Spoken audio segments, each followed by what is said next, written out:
One came mob-handed, surrounded by supporters. The other cut a lonelier figure, a sort of Kenny no-mates.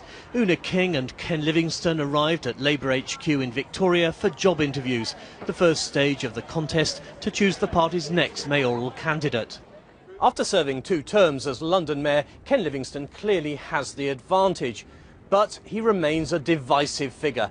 Even within Labour, he is both loved and loathed. Oona King's backers include former cabinet ministers, most fully clothed, although not all of them, and an ex-Labour leader who's no fan of Ken Livingstone. I suspect if I was running against a slug, Neil Kinnock would endorse the slug, you know. It isn't news that Neil Kinnock doesn't like me. We've known that for 30 years. Ken's my age, and I think that London needs effective, vigorous, young leadership, and Oona King presents the real opportunity to do that. 10 years ago, Labour chose Frank Dobson as the party's first mayoral candidate after a selection process widely regarded as a fix to keep Ken Livingstone out. I hope Frank Dobson will consider his position. He must decide whether he is willing to accept this tainted result or stand down in the interests of Labour and London. Livingstone went on to run as an independent and won. So is Oona King the new Stop Ken candidate? The supporters deny it emphatically. This isn't an anti-Ken campaign. This is not, an anti-Ken Livingstone campaign. I think Ken was an excellent mayor, but I think it's time for a change. I think it's time for somebody new. My feeling is that for Oona, it's a new generation for a new century in London. Tonight, both Livingstone and King passed their interviews and made it onto the shortlist. They'll battle it out over the summer, with one of them being chosen by Labour Party members in September. Simon Harris, London Tonight, Westminster. Oona, to be blunt, all of Londoners have voted you out in the past. Why should they vote for you now instead of Boris?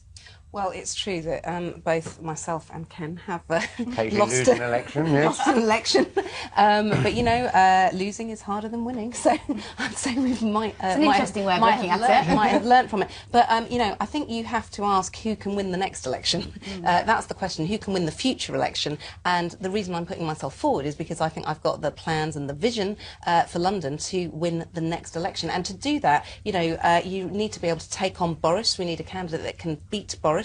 And what I want to do is to make London more equal and less stressful. And, I have a specific set of plans to do that, and I'm really looking forward to the chance to do that. And you think you're more equipped to do it than Ken?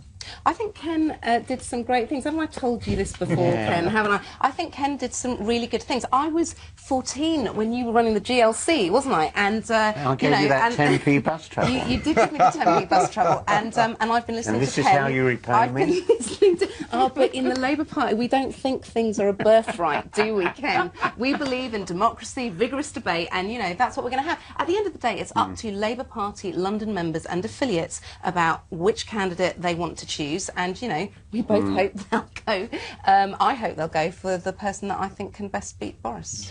Ken, on that key point, fresh blood. I mean, you were, the 80s, the 90s, the noughties, and you're still here fighting like an old boxer. Is it time to retire gracefully? No, I mean, the government says we've all got to work to 70. I'm doing my bit to bring down our deficit. And I have to say, watching all these cabinet ministers line up and say it's time for a change, they weren't saying that a month ago at the general election. They said they wanted continuity. I think the truth is, it's about the issues.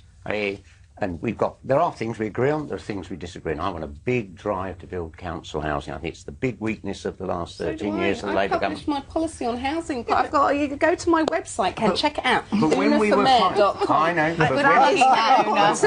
were fighting for this in 2004, you went to the Roxham Party conference and argued against it. But Ken, there are real political differences. But Ken, are you saying that Oona is not experienced? You're effectively saying she's not experienced, she's not up to the job. No one ever is when they start. You learn. Is how quickly. What I'm saying is there are real political differences. I've been a traditional socialist all my life. I took a clear stance on the war, on things like tuition fees.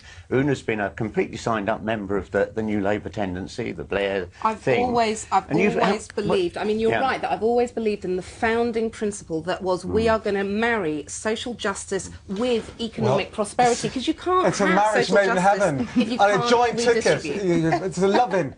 We leave you with that loving. Here's Chrissy with the weather.